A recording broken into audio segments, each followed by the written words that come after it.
il existe une douleur que vous n'avez jamais imaginé pouvoir ressentir.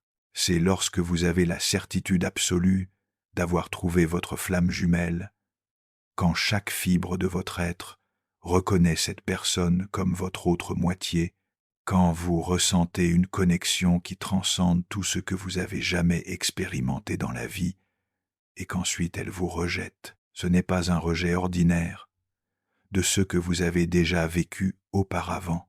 C'est comme si l'univers entier avait conspiré pour vous montrer le paradis avant de vous claquer la porte au nez, comme si votre propre âme avait été niée par celle qui aurait dû la reconnaître immédiatement. Vous vous demandez comment c'est possible. Comment quelqu'un qui devrait être votre moitié parfaite peut simplement ne pas ressentir la même chose? Comment peut-il exister une connexion si profonde d'un seul côté? Et pire encore, vous commencez à questionner votre propre raison, si vous avez vraiment ressenti ce que vous avez ressenti, si tout cela n'était pas une illusion créée par votre besoin désespéré d'amour. Mais si je vous disais que le rejet de votre flamme jumelle n'est pas la fin de l'histoire, mais seulement le commencement de quelque chose de bien plus puissant, et si cette douleur insupportable que vous ressentez maintenant était en réalité le premier signe que vous vous apprêtez à traverser la transformation la plus profonde de votre vie, Carl Jung aperçut que toute rencontre d'âme ne vient pas pour se matérialiser en union. Certaines viennent pour éveiller, d'autres pour guérir, et d'autres encore pour nous forcer à une évolution qui n'aurait jamais lieu si les choses étaient faciles. Le rejet de votre flamme jumelle peut être l'événement le plus important de votre parcours spirituel, le catalyseur qui va vous transformer en la personne que vous êtes vraiment venu être dans cette existence. Dans cette vidéo, vous allez découvrir pourquoi cela vous arrive, ce que signifie vraiment quand une âme reconnaît une autre, mais choisit de s'éloigner. Et surtout, vous allez comprendre les 5 phases qui suivent le rejet, et comment chacune d'elles va vous transformer de façon que vous ne pouvez encore imaginer. Ce que je vais vous révéler ici va complètement changer votre perspective sur cette douleur qui semble dénuée de sens. Et si vous restez jusqu'à la fin, vous découvrirez le secret que Jung a mis des années à comprendre sur pourquoi certaines des connexions les plus puissantes de notre vie viennent déguisées en rejet dévastateur. Parce que peut être, juste peut être, vous n'avez pas été rejeté par votre flamme jumelle. Peut être, avez-vous été choisi pour quelque chose de bien plus grand. Avant de comprendre ce qui se passe après le rejet, nous devons saisir ce que signifie vraiment le terme flamme jumelle à travers le prisme de Carl Jung, car Internet regorge de dramatisation sur ce concept qui embrouille plus qu'elle n'éclaire. Et vous avez besoin de la vérité brute, non de fantaisie consolatrice. Jung n'utilisait pas exactement cette terminologie, mais ses études sur l'anima et l'animus, sur la synchronicité et sur le processus d'individuation, fournissent la base scientifique la plus solide pour comprendre ces connexions extraordinaires.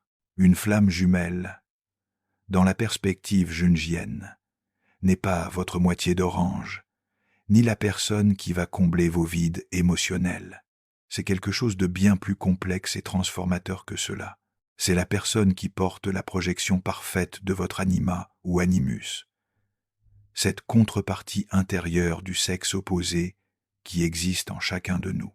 Lorsque vous rencontrez votre flamme jumelle, vous ne tombez pas simplement amoureuse de quelqu'un, vous reconnaissez des aspects fondamentaux de vous-même reflétés dans une autre personne. C'est pourquoi la reconnaissance est si immédiate et bouleversante, comme si vous connaissiez cette personne depuis des vies entières. Mais voici ce que presque personne ne vous dit sur les flammes jumelles. Elles ne viennent pas nécessairement pour former des relations durables. En fait, souvent elles viennent pour exactement l'inverse. Elles viennent pour briser, pour déstabiliser, pour vous forcer à grandir de manière que vous ne grandiriez jamais dans une zone de confort relationnel. Jung comprenait que les expériences les plus transformatrices de la vie humaine viennent fréquemment déguisées en plus grande douleur, et la rencontre avec une flamme jumelle qui vous rejette est l'une de ces expériences. Le rejet arrive parce que vous êtes tous deux à des moments différents du voyage d'individuation, alors que vous pouvez être prête à reconnaître et embrasser cette connexion profonde. Elle peut encore être prise avec des peurs inconscientes, des schémas familiaux non résolus, ou simplement ne pas avoir développé la maturité émotionnelle nécessaire pour soutenir ce niveau d'intensité. Cela ne signifie pas que la connexion n'est pas réelle. Cela signifie que le timing n'est pas aligné. Jung observait que lorsque nous projetons notre anima ou animus sur quelqu'un, nous voyons essentiellement dans cette personne des aspects de nous-mêmes que nous n'avons pas encore complètement intégrés. Si elle vous rejette, c'est être parce qu'inconsciemment, elle perçoit que vous êtes plus amoureuse de votre propre projection que de qui elle est vraiment. Ou il se peut qu'elle-même ne soit pas prête à recevoir ce niveau d'intensité, car elle n'a pas encore développé une relation saine avec sa propre âme. La douleur que vous ressentez n'est pas seulement une douleur de rejet romantique ordinaire. C'est la douleur du soi, la partie la plus profonde de votre psyché qui a reconnu une opportunité d'intégration et de croissance, mais qui a été empêchée de se manifester pleinement. C'est comme si votre propre âme avait été niée, et d'une certaine façon c'est exactement ce qui s'est passé. Mais voici ce que Jung a découvert de plus révolutionnaire. Cette négation n'est pas une fin, c'est un commencement. Lorsque votre flamme jumelle vous rejette, elle vous force à trouver en vous-même ce que vous cherchiez en elle. Elle vous pousse vers un voyage d'auto-découverte que vous n'auriez être jamais initié si les choses avaient été faciles. Le rejet devient le catalyseur de la transformation la plus profonde de votre vie. Et maintenant que vous comprenez la nature réelle de cette connexion et de cette douleur, vous devez comprendre les 5 phases qui vont suivre, chacune avec ses propres défis et ses propres cadeaux cachés. La première phase après le rejet est ce que Jung appellerait la désintégration de l'ego. C'est lorsque tout ce en quoi vous croyez sur l'amour, sur les connexions spéciales, sur votre propre valeur et place dans le monde, s'effondre complètement. Vous entrez dans un état que les mystiques connaissent comme la nuit obscure de l'âme, mais que Jung comprenait comme une dissolution nécessaire des structures psychiques qui ne servent plus. Dans cette phase, vous questionnez tout. Vous questionnez si vous avez vraiment ressenti ce que vous avez ressenti, si la connexion était réelle, si vous n'êtes pas simplement une personne désespérée et créant des fantasmes pour gérer la solitude. Vous avez l'impression d'avoir perdu le contact avec la réalité, comme si vous étiez la seule personne au monde vivant cette intensité, tandis que l'autre a simplement continué sa vie comme si rien ne s'était passé. La douleur est physique, pas seulement émotionnelle. Vous pouvez ressentir une oppression dans la poitrine, des difficultés à respirer, une sensation de vide dans l'estomac qu'aucune nourriture ne parvient à combler. Jung comprenait que lorsque des aspects profonds de la psyché sont activés puis bloqués, le corps physique manifeste cette tension psychique. C'est comme si chaque cellule de votre corps savait que quelque chose de fondamental avait été perdu. Vous pouvez aussi adopter des comportements compulsifs dans la tentative de diminuer la douleur. Vérifiez-vous obsessionnellement ces réseaux sociaux, cherchant des signes qu'elle souffre aussi. Tentez-vous de forcer des contacts, créer des situations pour vous rencontrer par hasard, ou pire encore, essayez de la convaincre par des arguments logiques sur pourquoi vous devriez être ensemble. Rien de tout cela ne fonctionne, et en réalité cela ne fait qu'augmenter la sensation de désespoir et de perte de dignité. Jung observait que durant la désintégration de l'ego, la persona, notre masque social, commence aussi à se dissoudre. Vous pouvez avoir des difficultés à maintenir votre performance habituelle au travail, avec les amis, avec la famille. C'est comme si la personne que vous avez toujours été avait été révélée comme inadéquate face à la magnitude de cette expérience. Et d'une certaine façon, c'est exactement ce qui s'est passé. Mais voici ce que vous devez comprendre sur cette première phase. Elle n'est pas pathologique, elle est sacrée. Jung a étudié intensivement les processus alchimiques et comprenait que toute vraie transformation commence par ce que les alchimistes appelaient la nigredo, la putréfaction, la dissolution de ce qui était pour que quelque chose de nouveau puisse naître. Votre désintégration n'est pas le signe que vous vous brisez irréparablement. C'est le signe que vous êtes enfin prête à vous transformer. La personne que vous étiez avant cette rencontre n'avait pas la capacité de soutenir le niveau d'amour, de conscience et d'intégrité que cette expérience vous appelle à développer. Elle doit mourir symboliquement pour qu'une version plus évoluée de vous puisse naître. Le rejet a été le déclencheur de cette mort nécessaire. Et la douleur que vous ressentez est la douleur de l'enfantement d'une nouvelle version de vous-même. Durant cette phase, il est crucial que vous ne tentiez pas d'échapper à la douleur par des relations de rebond, des addictions ou toute forme d'anesthésie émotionnelle. Jung insistait sur le fait que la souffrance consciente, celle qui est ressentie pleinement sans être évitée, est transformatrice de façon que la souffrance évitée ne peut jamais l'être. Vous devez traverser cette nuit obscure, non la contourner. Acceptez que vous ne savez plus qui vous êtes. Acceptez que vos anciennes certitudes sur l'amour et les relations ont été pulvérisées. Acceptez que vous êtes dans un territoire inconnu où vos stratégies habituelles pour gérer la vie ne fonctionnent plus. Cette acceptation de votre propre confusion et fragmentation est le premier pas vers la reconstruction qui va venir. La deuxième phase peut être la plus dangereuse. L'obsession. C'est lorsque votre esprit, tentant de donner du sens au chaos émotionnel, se fixe sur la personne qui vous a rejeté de façon presque pathologique. Jung comprenait cela comme une activation extrême du complexe anima ou animus, quand l'énergie psychique se retrouve emprisonnée dans une image spécifique et ne peut plus circuler naturellement. Durant l'obsession, elle devient le centre de votre univers intérieur. Vous vous réveillez en pensant à elle. Vous vous endormez en rêvant d'elle. Et durant la journée, votre esprit retourne constamment au souvenir des moments passés ensemble, analysant chaque mot, chaque regard, chaque geste en quête de signes que peut-être vous avez mal interprété tout cela. Peut-être ressent-elle vraiment quelque chose, mais est simplement effrayée. Peut-être a-t-elle besoin de temps. Peut-être si vous êtes suffisamment patiente, si vous démontrez assez d'amour, finira-t-elle par reconnaître ce que vous avez. L'obsession a une qualité addictive parce qu'elle offre l'illusion de proximité quand la réalité n'est que distance.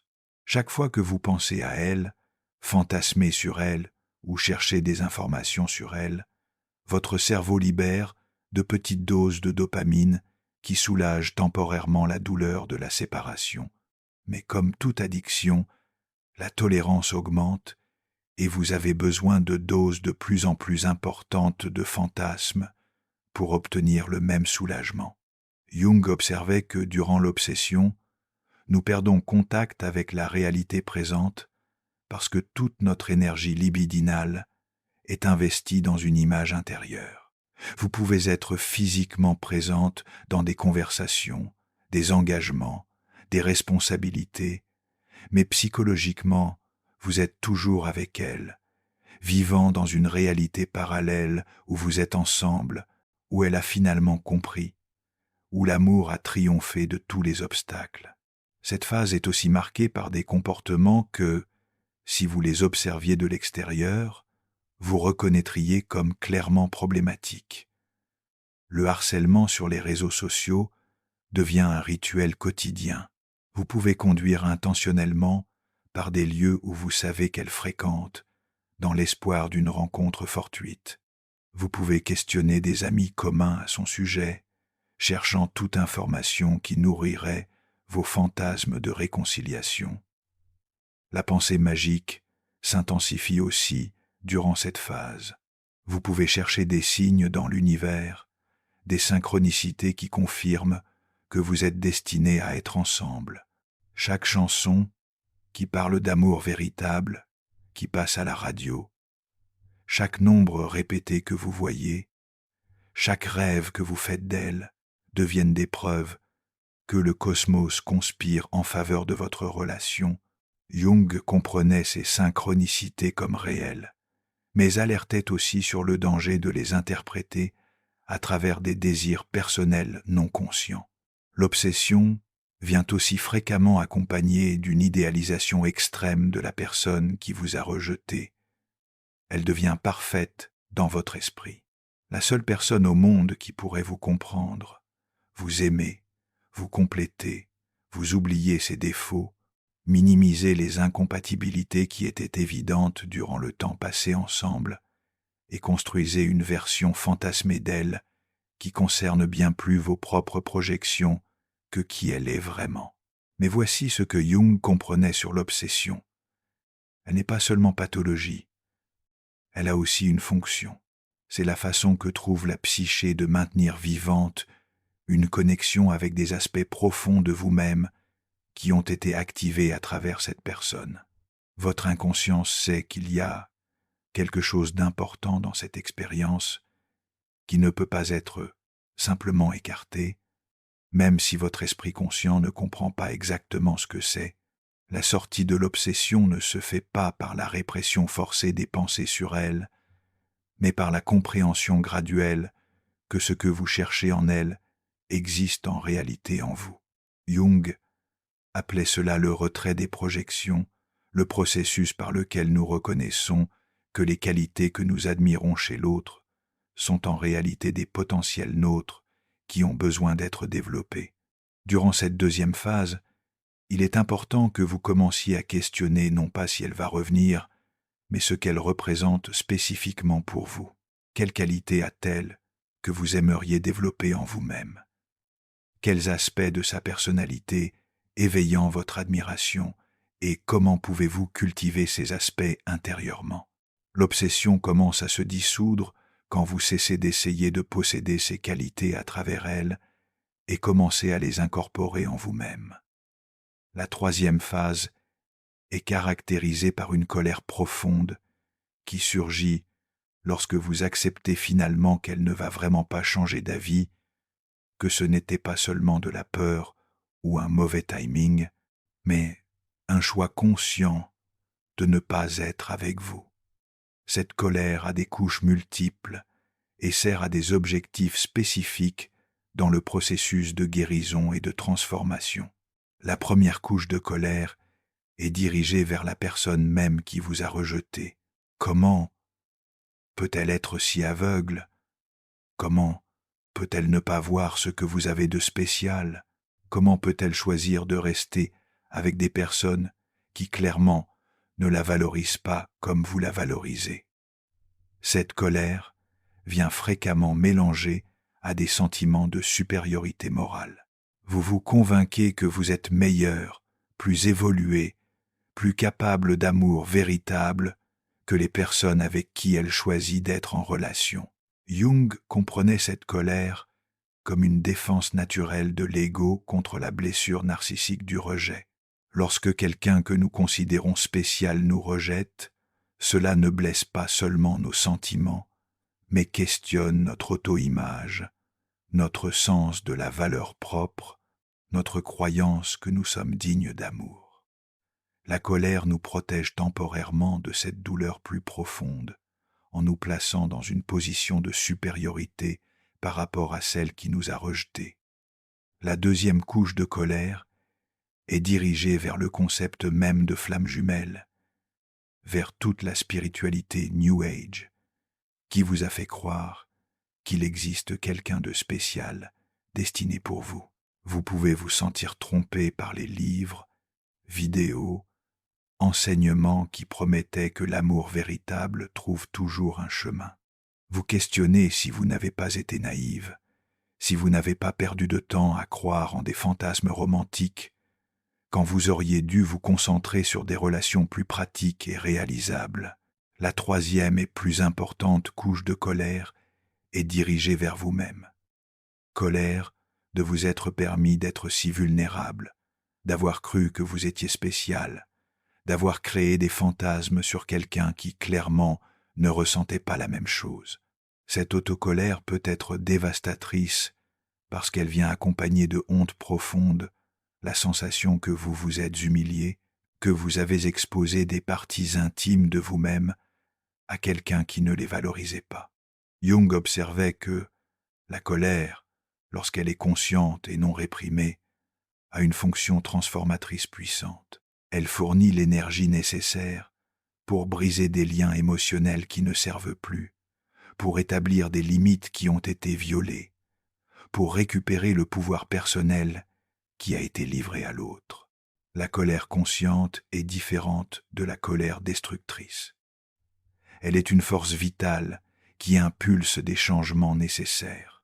Durant cette phase, vous pouvez ressentir des impulsions de confronter la personne, de dire exactement ce que vous pensez de ses choix, d'essayer de lui faire comprendre à quel point elle vous a blessé. Ces impulsions sont naturelles, mais Jung alerterait sur le danger d'agir impulsivement basé sur la colère. Au lieu de cela, il est important d'utiliser cette énergie de façon constructive, la canalisant vers des changements positifs dans votre propre vie. La colère sert aussi à brûler les illusions romantiques qui peuvent être entravées de votre croissance. Beaucoup de personnes vivent toute leur vie à chercher une connexion magique qui va résoudre tous leurs problèmes émotionnels, qui va faire qu'elles se sentent enfin complètes et aimées. La colère qui surgit du rejet de la flamme jumelle peut finalement détruire cette fantaisie infantile et vous forcer à développer une relation plus mature avec vous-même.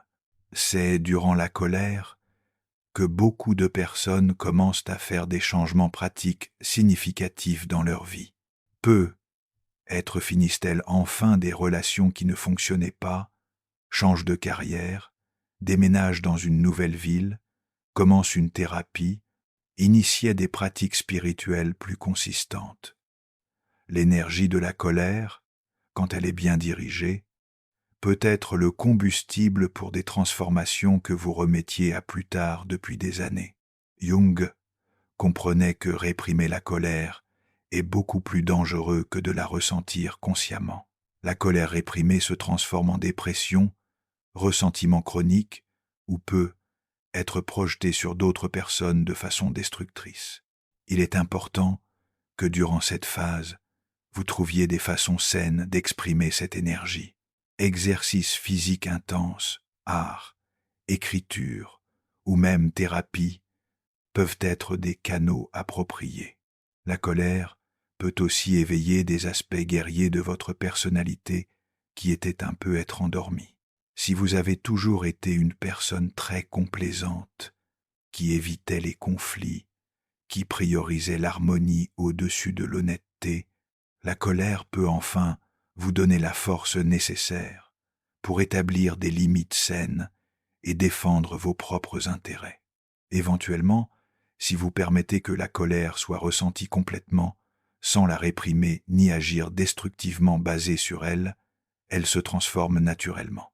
L'énergie qui avant était dirigée vers l'extérieur, tentant de changer l'autre ou la situation, commence à se tourner vers l'intérieur de façon constructive. Vous cessez de dépenser de l'énergie à essayer de lui faire voir et reconnaître votre valeur, et commencez à investir cette énergie pour vraiment développer cette valeur intérieurement.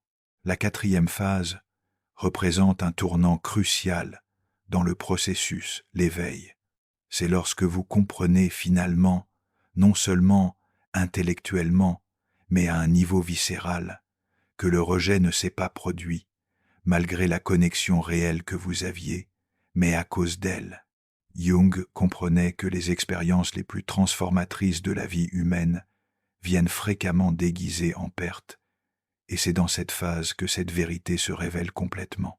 L'éveil arrive généralement après une période d'épuisement émotionnel, quand vous n'avez simplement plus l'énergie pour maintenir les obsessions, les fantasmes, ou même la colère.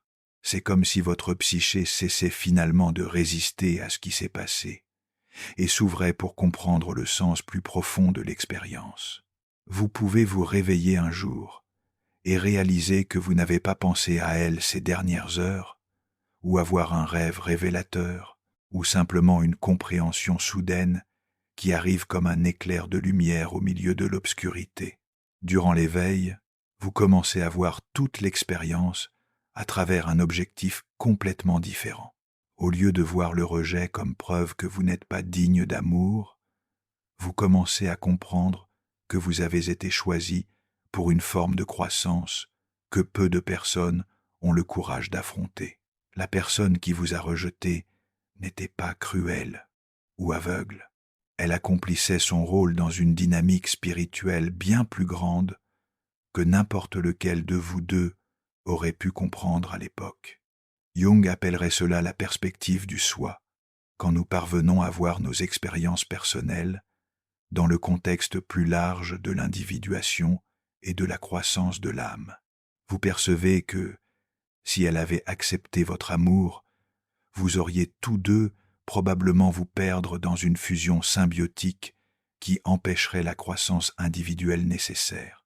Le rejet vous a forcé à développer une relation plus profonde avec vous-même, à trouver en vous les qualités que vous cherchiez en elle. L'éveil apporte aussi la compréhension que vous n'avez pas perdu votre flamme jumelle. Vous avez trouvé des aspects d'elle en vous-même, les qualités que vous admiriez le plus en elle, qui éveillaient le plus votre amour, étaient en réalité des reflets de potentiel vôtre qui étaient endormis. La connexion intense que vous avez ressentie n'était pas seulement avec elle comme personne externe, mais avec des parties de vous-même qu'elle représentait symboliquement. C'est la phase où beaucoup de personnes rapportent des expériences mystiques ou des insights spirituels profonds. Vous pouvez commencer à percevoir des synchronicités réelles, non celles créées par la pensée magique obsessive de la deuxième phase, mais des coïncidences significatives qui pointent vers un modèle plus grand opérant dans votre vie. Vous pouvez commencer à avoir des rêves vivides qui offrent de l'orientation, ou ressentir une connexion plus forte avec votre intuition et votre sagesse intérieure. L'éveil vient fréquemment accompagné d'une période de créativité intense.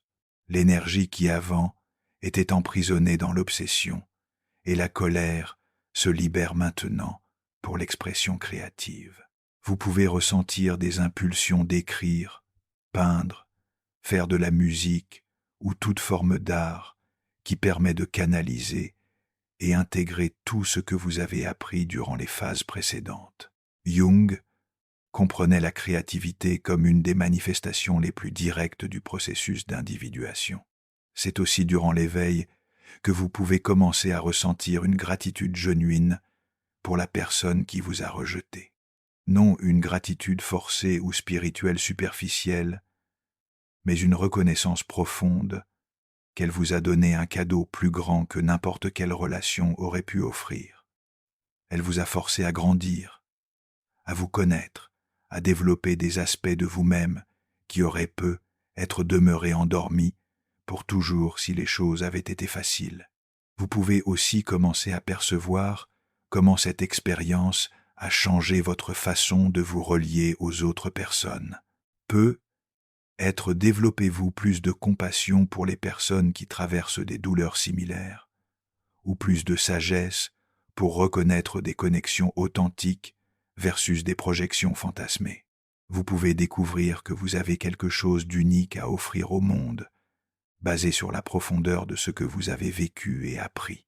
L'éveil n'élimine pas complètement la douleur ou la nostalgie, mais transforme leur qualité. Au lieu d'une douleur qui diminue et victimise, elle devient une douleur sacrée qui honore la magnitude de l'expérience. C'est comme la différence entre une blessure infectée et une cicatrice d'honneur. Toutes deux marquent le corps, mais une empoisonne, tandis que l'autre raconte une histoire de survie et de croissance. Durant cette phase, vous pouvez aussi commencer à attirer des personnes et opportunités qui sont alignées avec celles que vous êtes devenues à travers ce processus. Jung observait que, lorsque nous complétons des aspects significatifs de l'individuation, notre énergie personnelle change de façon qui attire des expériences compatibles avec notre nouveau niveau de conscience. La cinquième et dernière phase est l'intégration. Lorsque vous incorporez finalement tous les apprentissages, insights et transformations des phases précédentes dans une nouvelle façon d'exister dans le monde.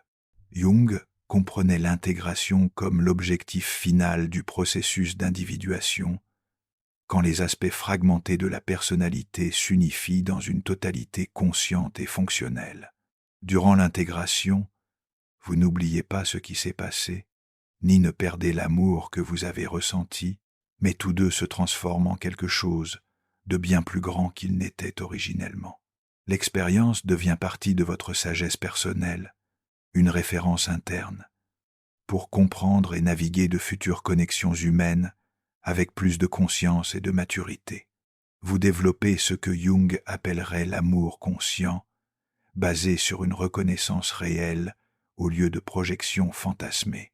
La personne que vous devenez à travers ce processus a une qualité énergétique complètement différente. Il y a une intégrité, une complétude, une paix intérieure qui vient d'avoir affronté et survécu à l'une des expériences les plus challenging qu'un être humain puisse vivre. Vous n'avez plus besoin de chercher une validation externe parce que vous avez développé une source interne solide d'auto-valorisation. Les relations futures ont une qualité différente parce que vous parvenez maintenant à distinguer entre connexion authentique et projection inconsciente. Vous pouvez aimer profondément sans perdre votre identité.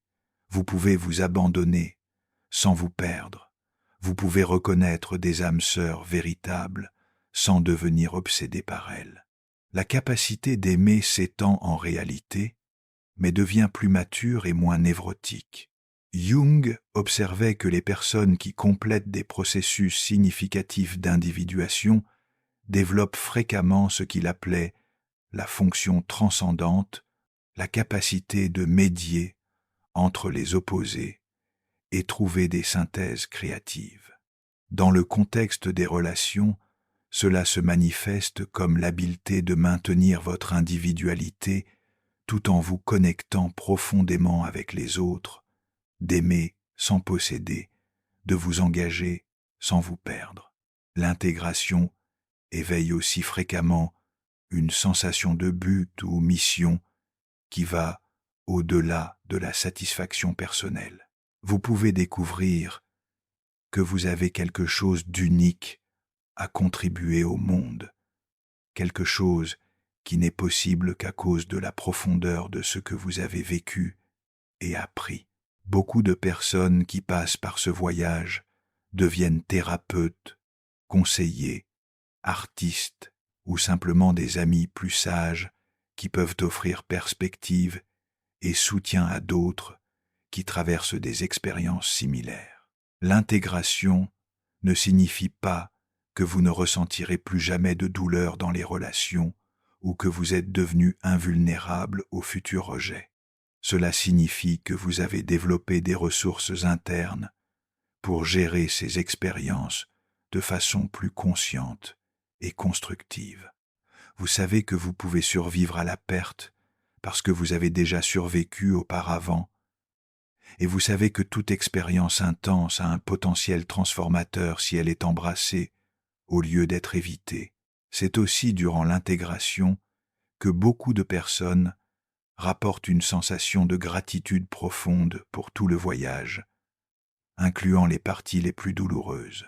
Elles parviennent à voir rétrospectivement comment chaque phase était nécessaire, comment chaque douleur a contribué à la croissance, comment chaque moment de désespoir préparait en réalité le terrain pour un renouvellement plus profond.